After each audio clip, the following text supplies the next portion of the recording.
Hello and welcome to another episode of DCU Daily. And today we're talking about Superman Legacy going pretty much head to head with the Fantastic Four, which is something that well, it's news. It's not quite the same as what happened a few years ago when Batman versus Superman and Captain America: Civil War were staking out the same exact date. There's a couple of weeks gap here, which is good to see that there's a if you're a fan, it's not going to be quite the Barbenheimer sort of a one weekend go watch both movies. And I mean, you could just wait to watch Superman Legacy and go watch it on the same weekend as Fantastic Four. But the reason why I'm bringing it up, because I'm sure you've seen a million other people on the internet talk about it, over at DCU Daily here, we wanted to really touch upon it from the perspective of, okay, the last time something like this has happened, the last few times this happened, because I believe there was like Thor, one of the Thor movies, it might have been Thor Love and Thunder or Thor Ragnarok, was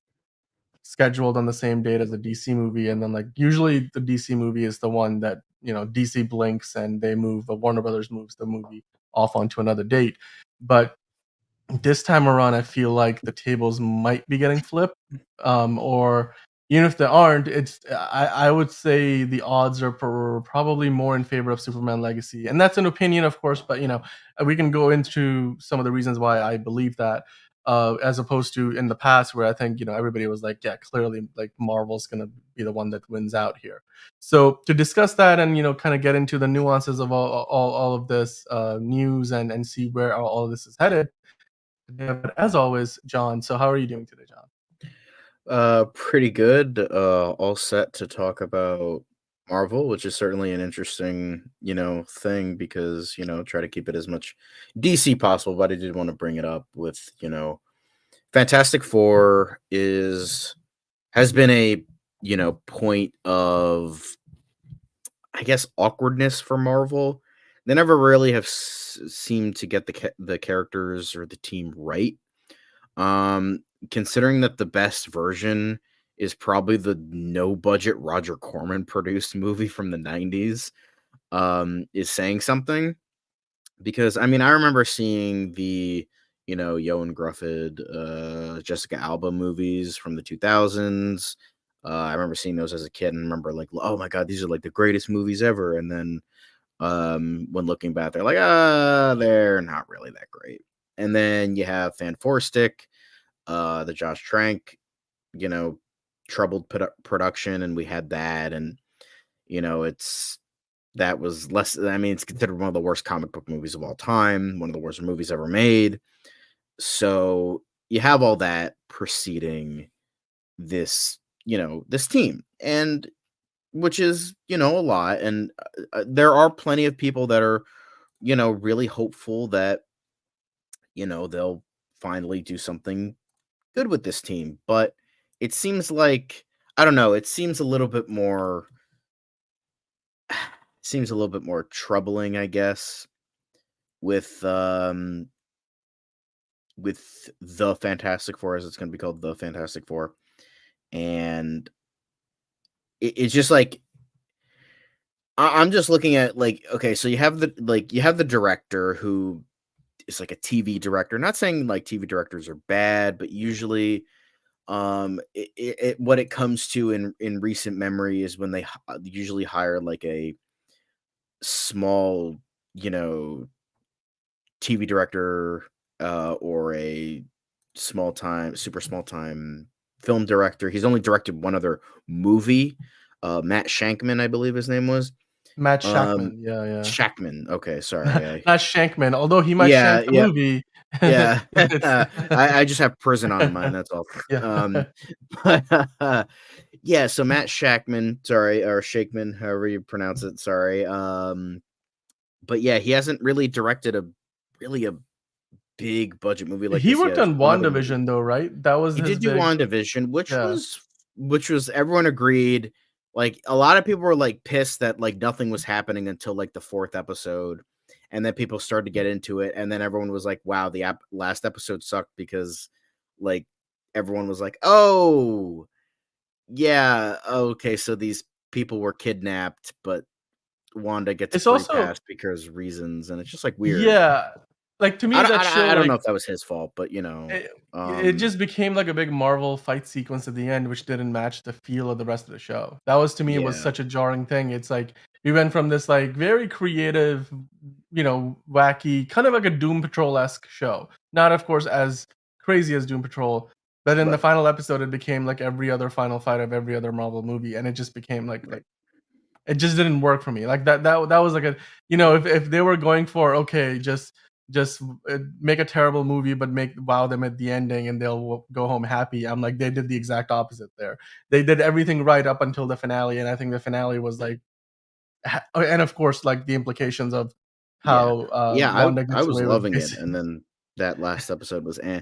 So okay, so you're bringing yeah, this guy on to direct, and so yeah. that's a little bit of a troubling sign because you have for the most part a TV director who's I know this isn't like usually the case, but Well, Joe sometimes Russo were Joe Russo and Anthony Russo, both yeah the Russo they brothers, were TV directors. Like and working with depending on Kevin how you Feige. feel about those movies, that's a whole nother discussion. But Shackman is, you know, usually when Marvel hires a TV director, it's because they can control them a little bit easier in terms of like, okay, this is what we want for this movie. Do as we say because you have no say or creative control when it comes Or to just like this. from a stylistic perspective, you're Yeah. not hiring an auteur. You can kind of say, Yeah. "Here's a Marvel machine at your disposal. We kind of will do a lot Right. of the work for you. Just go and work with the actors." Kind of Yeah. like exactly what they would be used to doing on a TV show. Yeah. Exactly. So, and when they do hire someone who's like higher brow, like let's say Sam Raimi, uh everyone joked that when Multiverse of Madness was being a Sam Raimi movie, it was good. But then when it had to grind to a halt and be a Marvel movie, it was Yeah. terrible. So, Yeah. like with the whole Illuminati Agree. thing and all that was just like not good. And it just the America Chavez was not a very interesting character, and she was more of a They could plot have done device so than much more with anything. her Oh because yeah, again, she just yeah, felt they like a plot minimized her to device. basically a plot device because they had so many secondary characters in that movie Yeah, that like I couldn't tell whether I need to pay attention to Doctor Strange was a secondary character in his own movie, quite frankly. yeah, That should have been called Wanda the Multiverse of Madness or something. yeah, Or Wanda and Doctor Strange the Multiverse of Madness because yeah, she was like the main character of the film. She had more of a like because if you think about it, any good movie, forget superhero movies, any good movie needs to have a proper character arc for their main character. And quite frankly, Doctor Strange has no character arc in Doctor Strange Multiverse of Madness, yeah, despite the fact that somewhat tease it at the beginning. But he has more character development happen to him in between the events of Avengers Endgame and the beginning of Multiverse of Madness than he does throughout the events of Multiverse of Madness. right. Which So whereas Wanda has like a whole, you know, she comes full circle by the end of that yeah. movie. So yeah, So you have all these stepping stones in terms of that, but maybe Shackman has a really good vision for this. Maybe, bringing it back to you could kind of see the tiny little the tiny little article at the bottom there for a half yeah, sec. It was the possible 1960s setting. A lot of people saw that Thing was played by Eben Moss Backrack, I think his name is, who played Micro in Punisher and plays Richie in The Bear. Um, so he's where he looks like he's looking at Life magazine after LBJ got after the death of JFK, he got, elected into the White House as the president. So it seems and it's been on the rumor mill for a while that it could be a 1960s setting. It takes place on their own Earth, and it's just them unencumbered by the rest of the MCU stuff, which could be good. Like those are some good things, and the cast is really good. I think Vanessa Kirby is perfectly cast. I think Joseph Quinn is perfectly cast. I think Moss Backrack is perfectly cast. The only trouble is Pedro Pascal. He's there because he's Pedro Pascal. He can bring in the numbers if need be. He's the Mandalorian. He was yeah. Joel in The Last of Us. So he But has I some would say weight he's a behind good him. fit. I mean, because the thing I is, would you say want somebody. I wouldn't say he was perfect. I would say in terms of like someone who would like be more in line with the character, I thought John Krasinski would have been better, and I would have It's hoped fair. that It's he would have fair, but like been that, but that's just me. I do think Yeah. they would all do a good job. That's the Yeah. thing that's They're all I'm talented like actors. Like, they're they all can put talented, yeah. but the thing is, I will say though the main thing that I'm curious about, because your acting might not mean diddly squat. Sure, they can get performance. If they have chemistry with one another, that's the thing that you got to pay attention to. That's the thing Because that I if was they gonna don't have especially chemistry, mention. then it's out the window. Like It's like not going to work.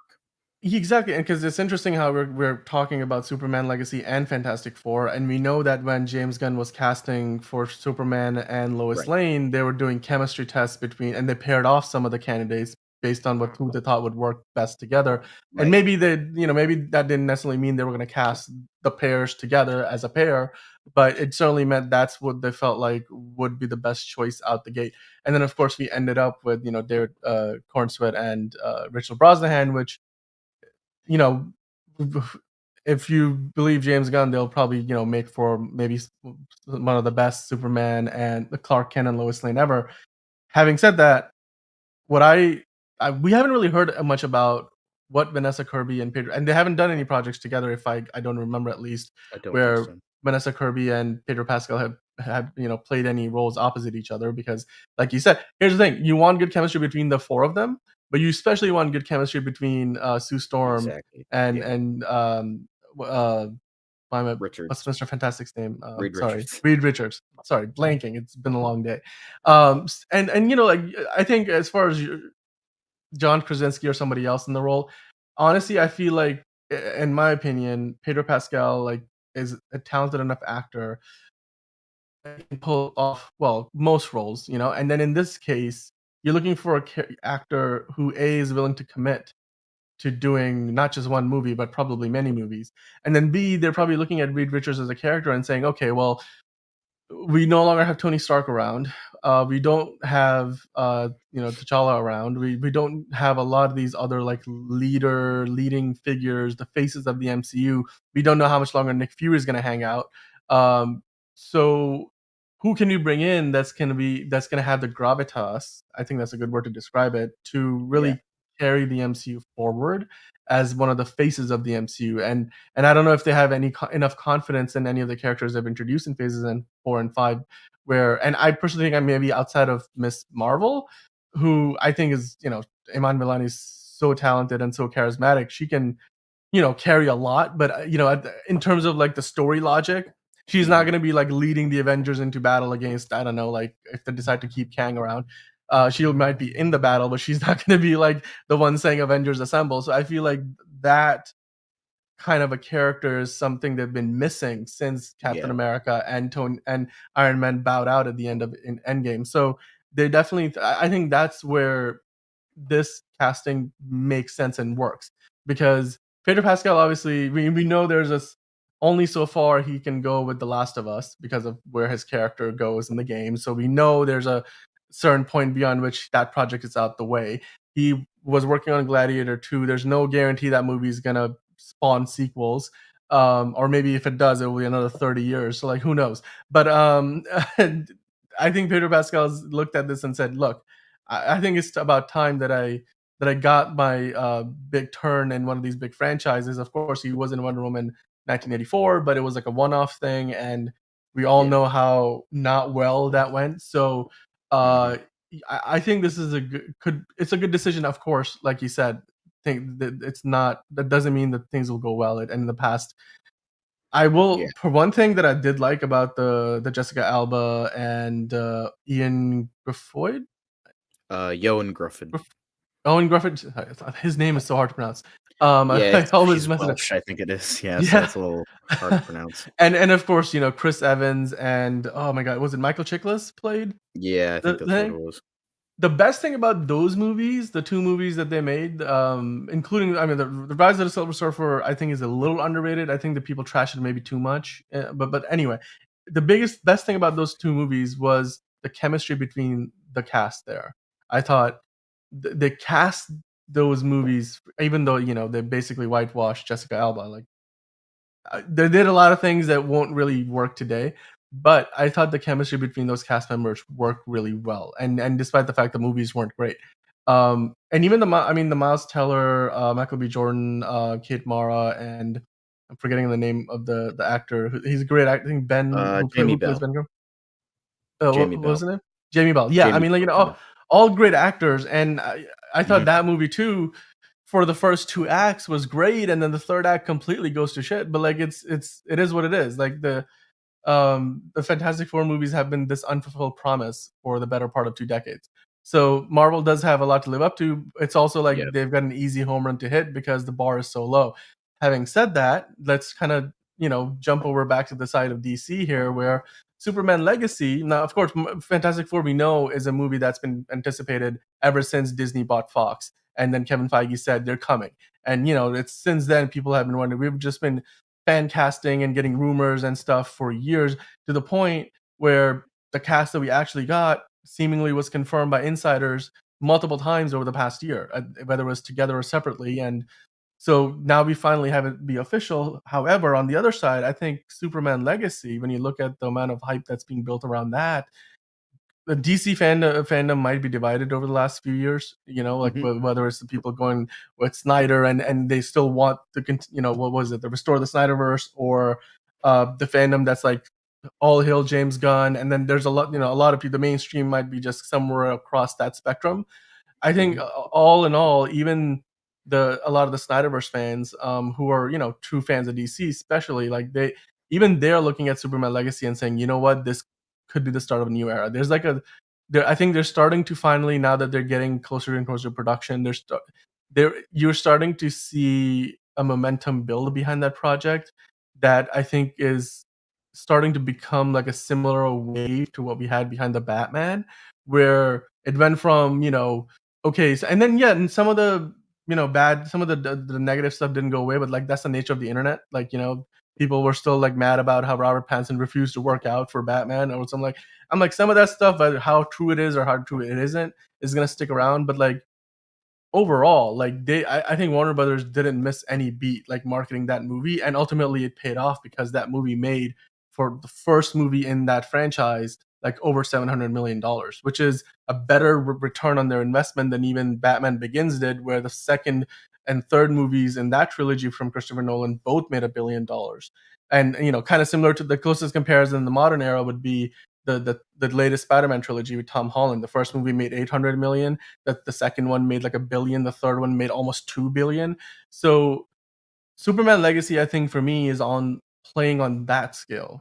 That's where, because and it's gonna have a budget that's gonna be similar to Fantastic Four. They're both gonna be probably $200 million movies, but I feel like Superman Legacy, because it's carrying the burden of expectation, but also you look at the amount of top line talent they've put together.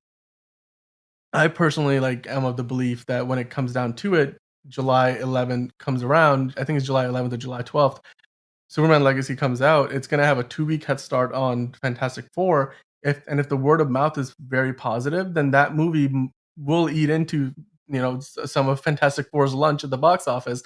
Not to mention, the one thing that a lot of people didn't consider is Jurassic World 4 is now scheduled for July 2nd, a week before Superman Legacy comes out. So, and now that those movies, that entire Jurassic World franchise has been very front loaded, like a lot of these superhero movies generally are, where you'll get a lot of the money in the first weekend, then it will trail off pretty quickly. So it won't necessarily do too much to Fantastic Four's numbers. It may diminish somewhat Superman Legacy's numbers, but you have to worry that by the time you get to Fantastic Four in late August, no, sorry, late July, there's two big movies that are playing in theaters, not to mention one movie that is very much playing in the same, Yeah. playground as Fantastic Four. What are your thoughts on the idea that within a matter of 4 weeks, we're gonna get Jurassic World 4 and then Superman Legacy and then Fantastic Four? Do you think Fantastic Four at this point, because it's also like, I think they're the last ones to kind of announce this date. I mean, Marvel had that date for a movie, it was going to be Thunderbolts, and now it's Fantastic Four.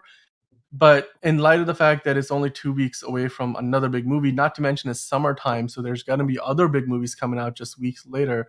Mhm. Is it is it a good time for them to release this? And also, if they were to move it, where would they move it to? Because there's three other Marvel movies coming out. Like how far apart can they place them Yeah. anyway? You know? It's like, I are don't they know. just kind of stuck there at this point? It just seems like kind of I don't know. I don't want to say it's a losing battle because it's like, but the thing is, Marvel is, as we explained, like with behind this film, behind Marvel, like last year, the only movie to make money was Guardians of the Galaxy Volume 3.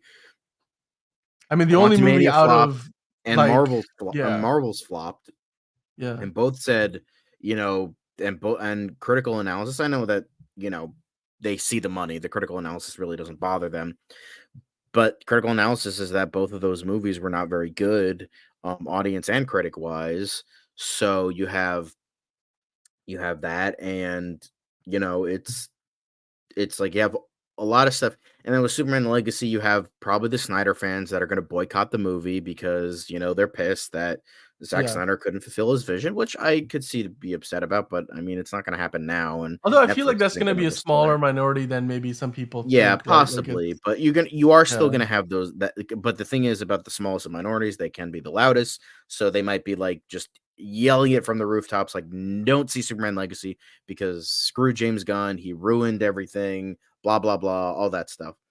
And then but the thing is, I think that Superman Legacy does have some cautiousness behind it because it's the start of a new universe. yeah. The only project we would have gotten at this point would be Creature Commandos, which is set to come out, I believe, in fall of this year.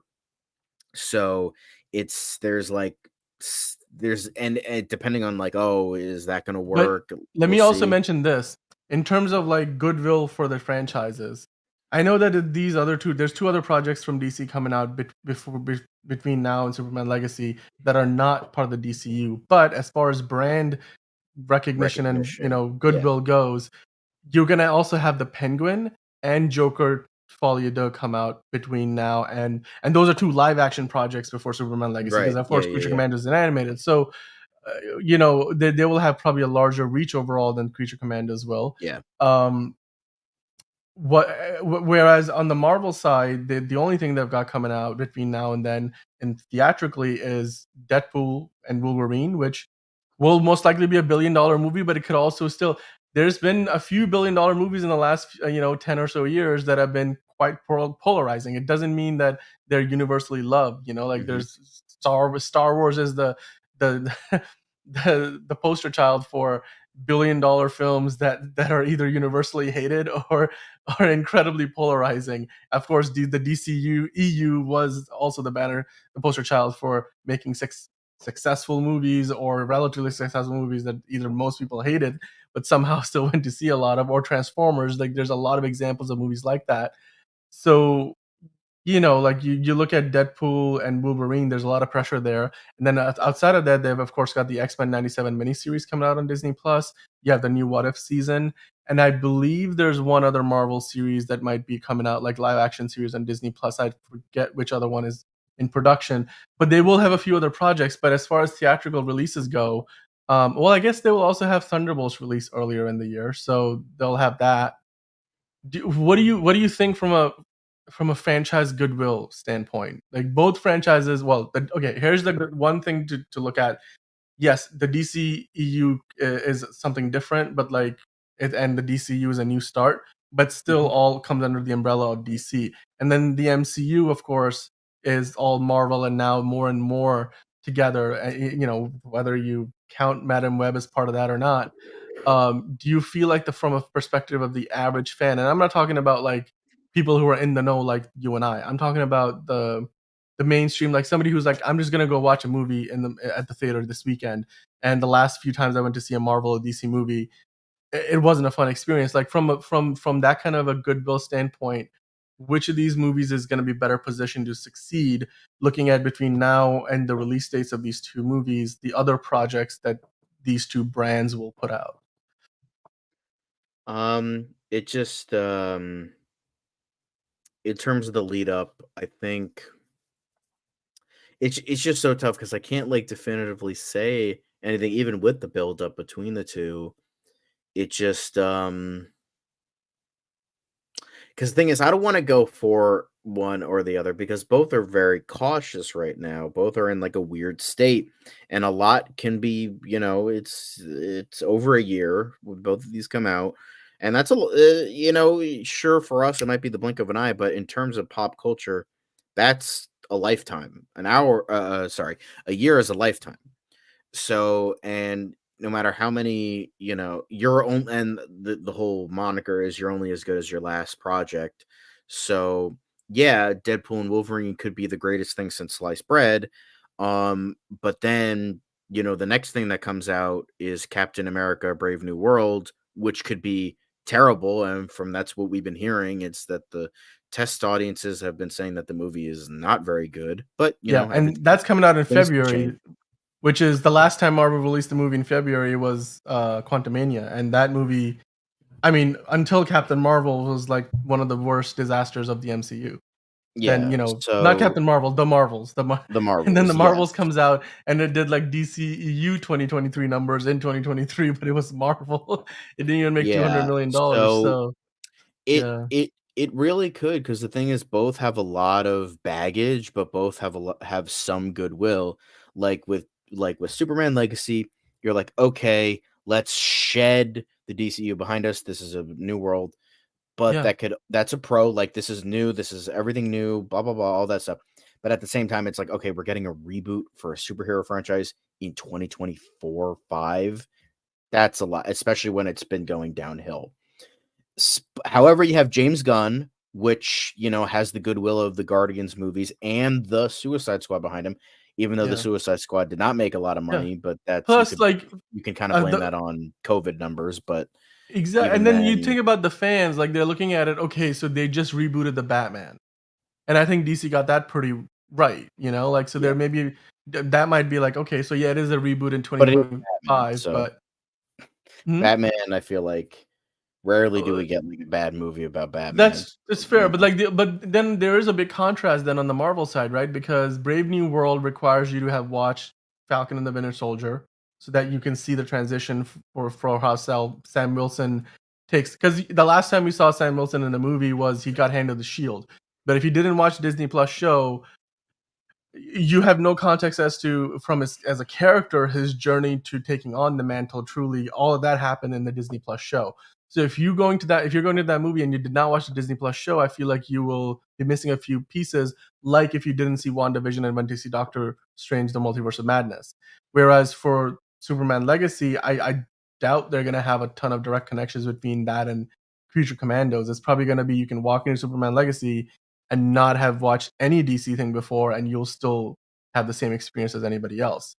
Do you think right. that's an advantage for or in favor of DC, or do you think like it doesn't That could be matter? a little bit of advantage since the only television series we're getting has probably no connection to Superman Legacy whatsoever.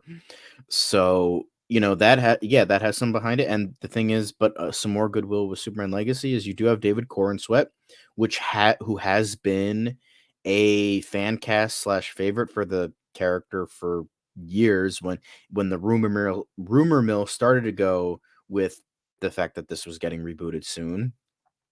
You have Rachel Brosnahan, which recently got off of a very well received television series. You have Nicholas Holt, who a lot of people love.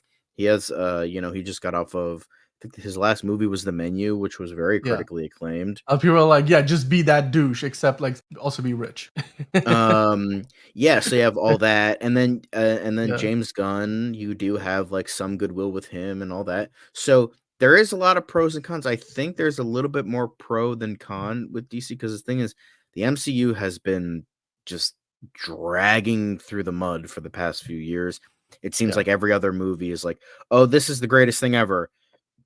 And then it's not, and then it yeah, is, and then it's not, and then it yeah, is, and then it's yeah. just like, "Okay, cool, we have Wakanda Forever," and then you get Quantumania. "Oh, we get Guardians 3." Oh, then you get the Marvels. So it's like, It's uh almost like if I were to like use an analogy, it's almost as if like both the MCU and DCU were, brought into the emergency room, and then in the DCE, well, the DCE and the DCEU, they just said, "All right, we can't do anything for you. Um, we'll just start over." Like they had a clean break, and now they've got a year before Right. another like movie in a brand new universe comes out. So the DCEU hitting rock bottom. I mean, they kind of like with Aquaman went up a little bit, Aquaman 2, Lost Kingdom, but it's behind them. Like it's there's no really connection. Whereas the MCU, it feels like they've been diminishing in both quality and quantity in recent years, but it feels like they're trying to like bandage their way and sort of like half measure their way in back into success. And so you will have to think about everything that's come before when you go to watch Fantastic Four. Not to mention, like, I mean, you mentioned, so you went through the poster. So let me actually like pull up the poster again. Um, this is not the 2025 what MCU looks like, right? So there is the question about how do they like reconcile the Fantastic Four into the larger MCU picture, Yeah. So and on the top of rumors, everything else we're talking about. it's gonna take place in the 60s, and it might take place on another world, so we don't have to worry about, continuity. Well, even though previous continuity, but in this case, since it takes place in the past, it would be future continuity. So we don't have to worry about that. And I think that would, if that is true, that would be best case scenario because we don't have to worry about that. This is going to be the only thing have to know about Fantastic Four is nothing. That's like that would be one of the best things going for it. New world, and then when Secret Wars happens, there's a rumor that they're gonna Crisis on Infinite Earths and they're gonna join the X-Men world, this Fantastic Four world, Yeah. and then the MCU. They're gonna converge, and it's gonna create a whole new world with new history, and it's gonna be softly rebooted where we're gonna have MCU stuff but additional history in Yeah. terms of that. I mean, but So that generates a whole Pandora's box of questions about what does that right, mean for the exactly. history of Tony Again, Stark, that's just Captain America, speculation, so who knows if it's BS or you not. know? I think that could be good in terms of Yeah. soft rebooting it, but I just think, I do think this does have some goodwill, like the 1963 if it takes place in 1963, that would be good.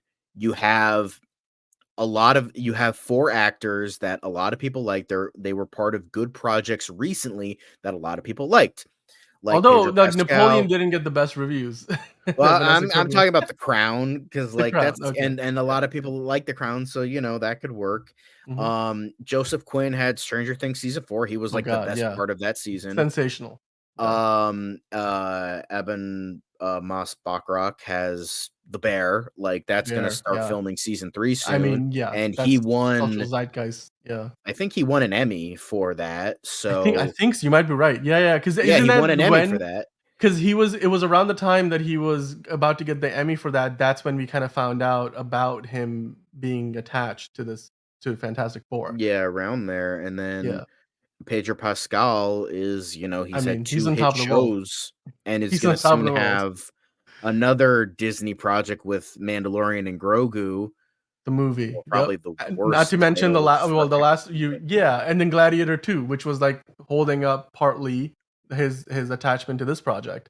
Mhm. And, I mean, depending on how So, successful the that is. cast has goodwill, some setting stuff has some goodwill.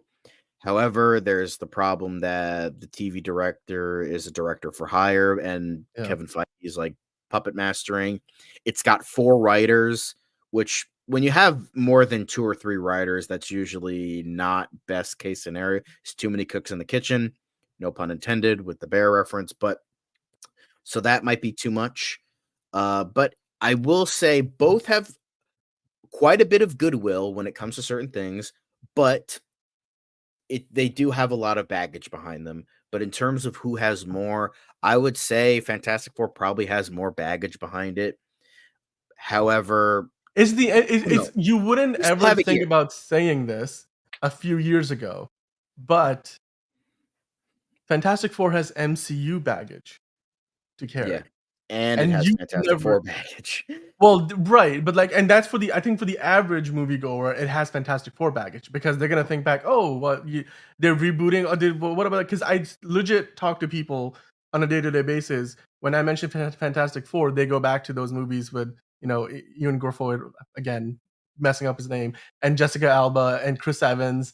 They keep going back to that version of Fantastic Four, or the Miles Teller and Kate Mara, those that objectively worse version of Fantastic Four. So the average moviegoer thinks of, yes, there's that baggage. But I think for even comic book movie fans, a few years ago, you'd be like, there's no such thing as MCU baggage because it's all good. Like the fact that you're part of the MCU automatically means your project has a higher, but ceiling. Yeah. Whereas I think today that's not so true anymore, which is amazing to even think about. Yeah. But then, so we had Randy O'Donnell comment on our YouTube stream right now, and he is kind of has the complete opposite opinion, where he said that there's little buzz for Superman Legacy, which I'm like, are you sure? And there's lots of controversy, which I'm like, I don't know what I mean. Controversy in the sense that there's too many heroes, there's too many characters. Um, I don't even think. I mean, he mentioned Brainiac as the villain, which I don't think has been confirmed. We don't really know who the villain of this movie is. Probably no Brainiac is nothing to do with the film at all. Of course, there are circles where Superman Legacy is being mocked, but I mean, whether that's again the Snyder fandom or if that's mainstream, I would say it's probably a minority, because I think the vast majority of people I've talked to are looking forward to it, or at the very least are cautiously optimistic. But yeah, I mean, like, what do you think about, like, looking at it from that side? Like, do you feel like Superman Legacy is gonna struggle at the box office? Like, do you think that and if it does, does that mean then always all of a sudden Fantastic Four has a more of that runway to succeed, because Superman Legacy would have trailed off, like, from a box office standpoint, by the time Fantastic Four comes out, only a couple of weeks after it. Mhm. Yeah, so, but yeah, it's gonna be big no matter what. Like, it's because the thing is, if it brings in anything, it's, Marvel versus DC, which is an unfortunate reality we have to deal with, even though I've always hated Marvel versus DC, because what it needs to be, it shouldn't be nerds and geeks versus nerds and geeks. It should be nerds and geeks versus everybody else. Yeah. Because we need to like support each other in this, because like the whole idea of nerdom was mocked for decades, and now all of a sudden, it's becoming mainstream. Now it's just like, let's try to support each other in this, but obviously that'll never be the case. um, However, no matter what, there is gonna be some you're gonna have the eyes of Superman kind of looking down upon you 2 weeks after, you know, 2 weeks before Fantastic Four comes out. So there is something there. There's something there to be worried about with both. Superman Legacy comes out, it's doing pretty well, and then Fantastic Four takes away from that. Or, Fantastic Four comes out, it doesn't do very well, and everyone flocks to just go see the next Superman movie, because we haven't gotten a true Superman movie at that point in 12 years. Sure, you can count BVS, but I'm talking about like a Superman movie Like a with solo movie, like a like a true solo solo Superman Superman story, movie, yeah. because that I mean, sure, Batman versus Superman was, the first word is Batman, that's and it's considered the closest we ever got to a Batman solo movie. So, I'm talking tried and true, 12 years since then. So there is going to be something there. That both have pros and cons, both have baggage, both have a goodwill in terms of their cast and some crew. But obviously, like it comes to anything, we have to wait and see. But I'm cautiously optimistic for both, even though I've pretty much have had no interest in Marvel at this point, because after Thor: Love and Thunder, I pretty much gave up. I was like, this movie is so atrocious. I can't watch another Marvel product. With the exception of Volume 3, any Spider-Man project,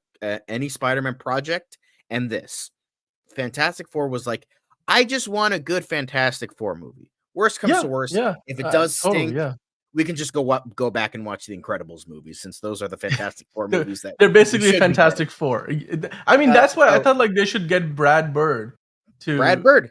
to Brad make Bird a would be good for Fantastic. either of these guys. He made the best Superman movie that was not technically a Superman movie, and he made the best Fantastic Four movie that was technically not a Fantastic Four movie. So we could always go back to these movies if both of them suck. Yeah, I hope it's a not. yeah. I hope not, but I don't think they I will, want but this to be good. I yeah, do want this to be yeah. good.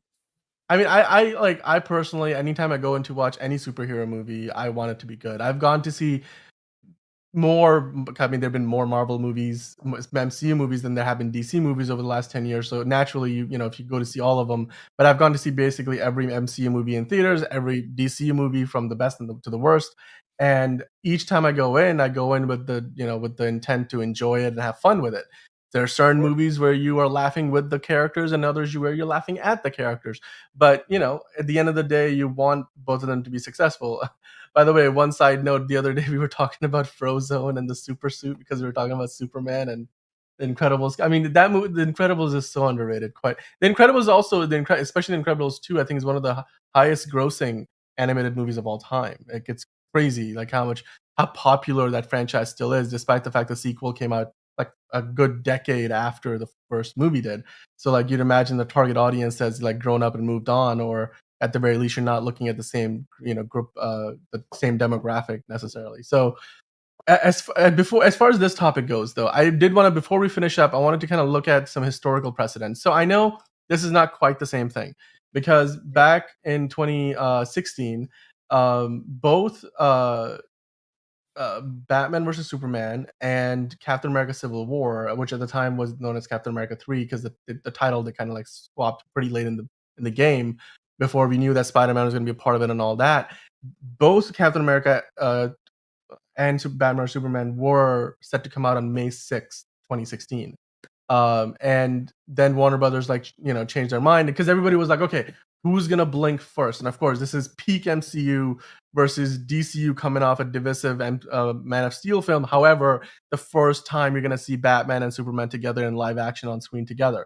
So they were like, who is going to flinch? And eventually it was DC and Warner Brothers that flinched and said, okay, we're gonna move our movie to March, which I think ultimately, you know, March being a good 2 months almost, March 25th, May 6th, like maybe like a month and a half away. It gave Batman versus Superman a solid 6 week window to do what it's got to do. And by the time Captain America came out, like there wasn't really much left. I mean, you know, if it did make, it was, if it was a more well received movie, it could have made more money, but it wouldn't have had as much of an effect on Captain America's box office, or vice versa. So ultimately, you know, good move for both sides, but one side had to kind of like move out of the way. Do you feel like something similar could happen here? Because earlier we were talking about how they've got Captain America: Brave New World coming out in February. They've now got Thunderbolts coming out in May, and they do have Blade in November. And then in the middle, you've now have Fantastic Four in July. Do you think that if all of a sudden, you know, we get closer to the fall time and Superman Legacy is starting to really pick up steam, that Marvel potentially, because I think personally that Marvel should blink here and maybe move further away, not DC, because for DC this is the be all end all, whereas for Marvel this is one out of their four movies that just in that 1 year Yeah, alone, even though it might be, I and mean, it it's may not even end up being the highest profile one because you got Blade coming out, and I think the burden of expectation on Blade is so huge, and or at least it's going to draw more eyeballs simply because of like the amount of delays and everything, the controversy around the movie. Not to mention, of course, you know, Thunderbolts but Captain America will be, you know, potentially polarizing too, because just, well, politics, we'll probably get into it, which shouldn't, but nonetheless, do you think between July and November there's any like, do you think there's room or any will at Marvel and Disney to move out of the way or move a little further down the road so that you maybe have that 6 week gap like what we got between Batman versus Superman and Captain America: Civil War in 2016? I do think so. I don't because again, showing I don't think James Gunn or Peter Safran want to show weakness by showing, oh, okay, fine, we're gonna move from the Really good Marvel point. movie. Yeah. They need to show the strength here, no pun intended, and really show like, okay, we're not moving. We can't move. Like this is not the one, it's 2 weeks after, so that helps. But it's like they need to show strength of like we're not buckling. It's July 11th, and if you don't like that you can move. So, Right. and I feel like with Fantastic Four, I feel like they could move to maybe some point in August. Um, because I think that's like the furthest they go. Because if you look at it, like I try to look at it from a release date schedule sort of thing. It's like okay, February, then 3 months later you have Thunderbolts, and then July would be 4 months later, and then Well, you do November have, so would you have be a movie in May, so you no, that's what have I said, like, yeah, Thunderbolts, right? February, May, July, and then November. November, July, and Yeah. November would also be 4 months. So Yeah. you could probably stretch it to, like, 5 months in August and then have that release window for 3 months. So, like, 353 kind of. Yeah. Um, Yeah. Yeah. I feel like they could stretch that if they feel like they need to move, but I don't think either of them are gonna move because I feel like they have enough weight behind it. Like, I feel like that there's enough weight behind both that they're like, we need to show like we're not gonna move, we're not gonna be intimidated, that kind of thing. So Yeah. I think they're Yeah, gonna that's wanna, fair. just stay there and be like, screw it. Like, and I don't think there's like obviously 2025 is a year away, and there haven't A been a lot can ton of change. there A a lot lot can can change. change, and there hasn't been a Yeah. ton of stuff announced, and from what I've seen, there have been no major movies that have been announced for August or September yet, so there is some sort of movement there where you can, And I mean, and to change be if quite Marvel frank, wants to change. think about it this way, one potential solution could be, because we don't know, like, when the next wrinkle in the Blade saga is going to come. Right. And but going by it, like what has happened so far on that project, it is possible that somehow that movie gets pushed again or just gets scrapped altogether if, Marshall Ali's like, "Well, I've had it at this point. I Yeah. quit. Go find somebody else." And if that happens, then all of a sudden the November date opens up. And I think Mhm. that's an easy move it down, 5 months. And I look at the situation and I say, okay, we know that Superman Legacy is going into production in March. They've been basically, saying that for months at this point. Like James Gunn was saying that as far back as when the strikes ended. He's like, yeah, no, pre-production was ongoing. We did as much as we could without the actors' participation and without the writers. We're on track, and I'm so thankful for everybody who's involved on this project, so that we were able to stay on track.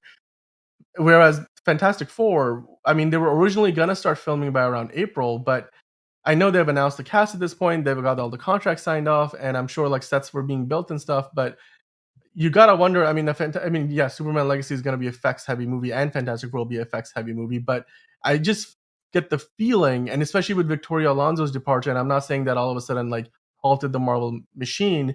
She was though the lead person on their physical production. She was the VP of physical production. That basically is like, on a grand level, the production coordinator. She made the Marvel machine work when it came to actually doing the physical work of making movies. So and so far, a lot of the projects still have her, fingerprints all over them because they're still from a time when she was with the company. But now, a movie like Fantastic Four, anything that's going into production in the last like 6 or so months since she has been gone from the company, we haven't seen a lot of that come to screen yet. But I do wonder like how that's going to impact things, and also, of course, with the strikes, I think it had more of an effect on Fantastic Four because Disney moved like their whole slate out the way. um, do you think that Fantastic Four is gonna even be able to potentially make that date? Because I know they already bought themselves an extra 2 months. It was gonna come out in May, it's coming out in July. Do you think there's a possibility then the next thing they do is move it to November simply by just either swapping the Blade dates or Blade gets pushed into oblivion? Like rather than moving it into a new date, like where potentially they might be coming up against one of their other Disney movies, or another studio picture, because the schedule in the summer is always really busy.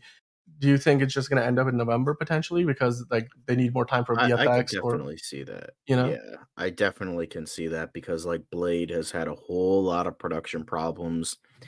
I feel like Mahershala Ali is like really close to just being like, to hell with this, I'm done. And like the writers have been like, they've had to throw out the script like 17 times at this point. So it's entirely possible that they'll just say to hell with it, move Fantastic Four to Blade spot, maybe move Thunderbolts into July spot so there's more of an even spread. And I could tell you definitely Thunderbolts would not have even close to a chance against against Superman since it's a team we haven't seen before. It's not a really well-known team, and most have joked that it's essentially a Suicide Squad ripoff.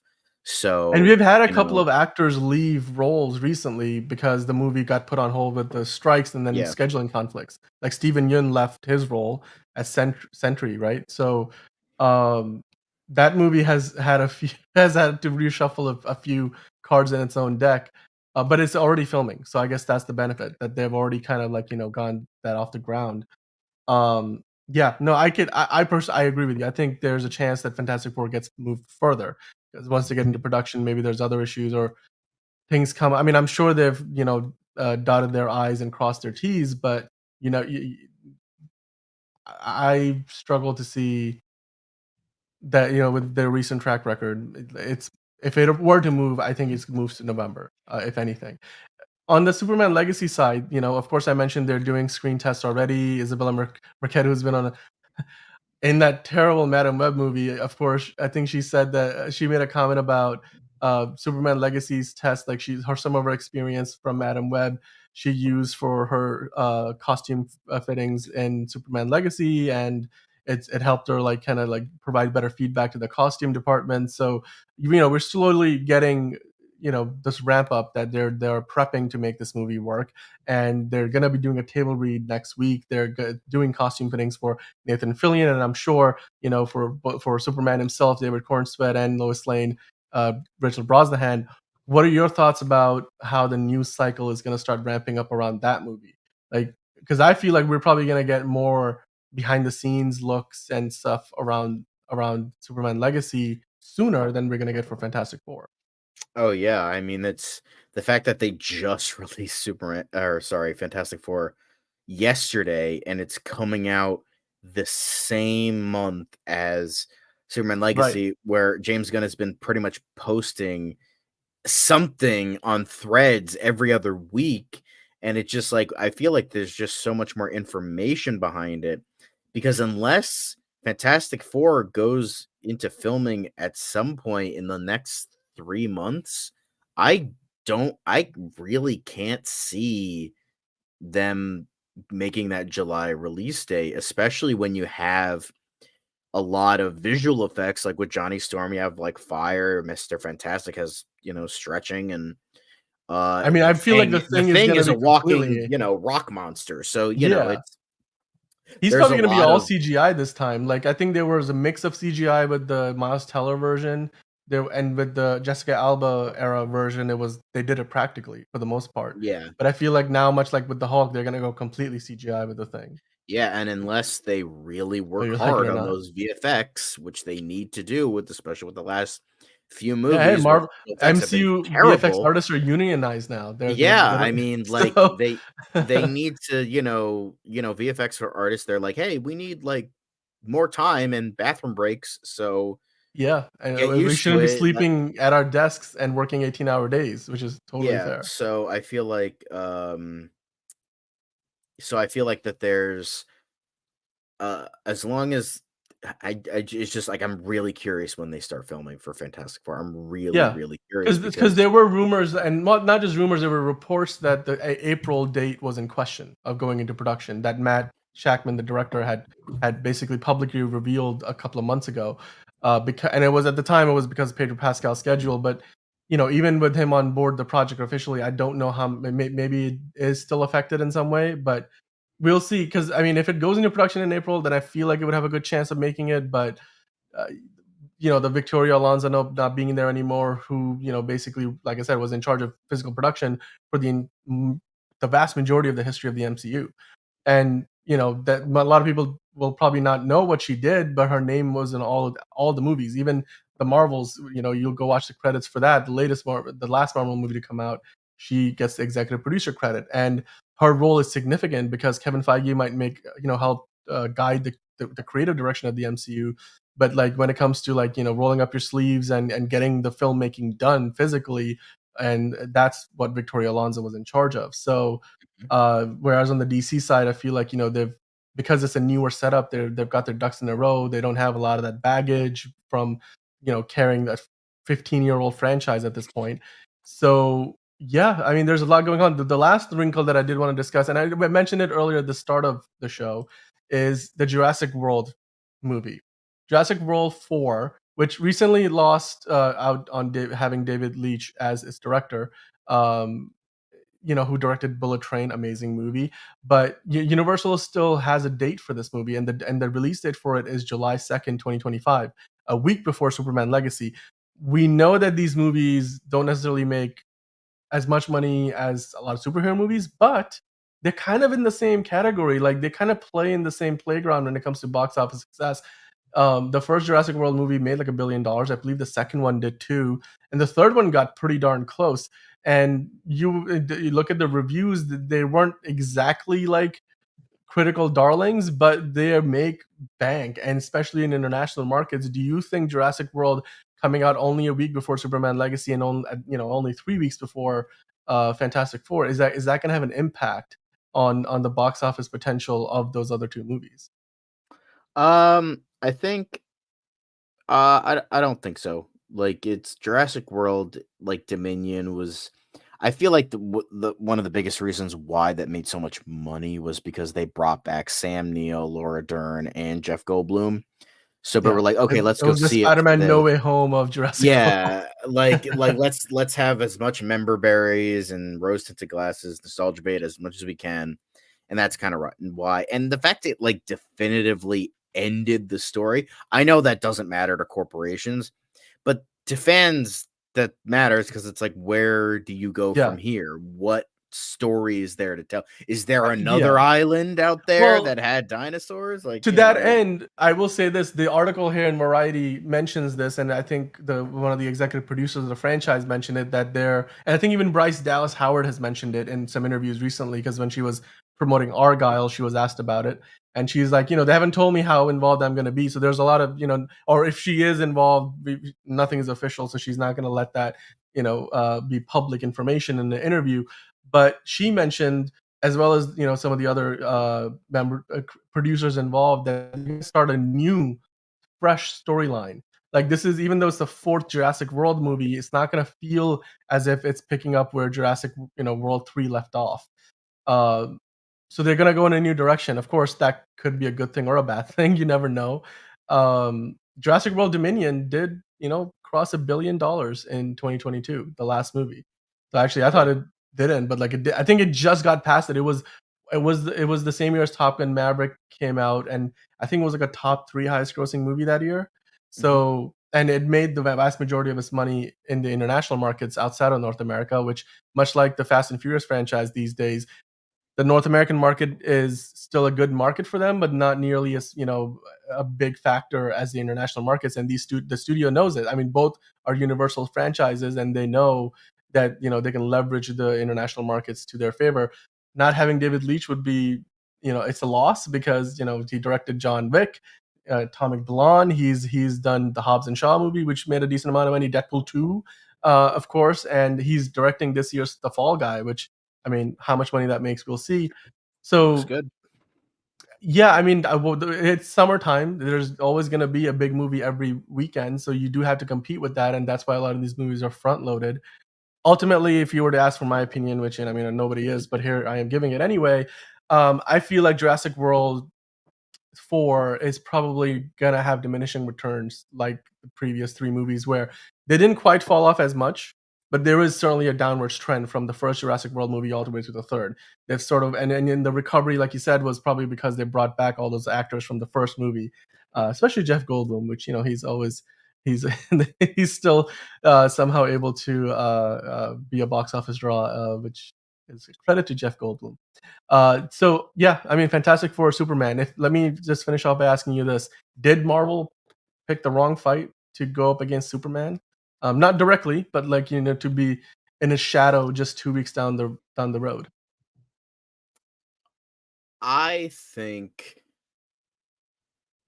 I'd like to think that the fans blow it out of proportion a little bit, and I think they view it as more like, let's see what DC has and if we should actually be scared by this.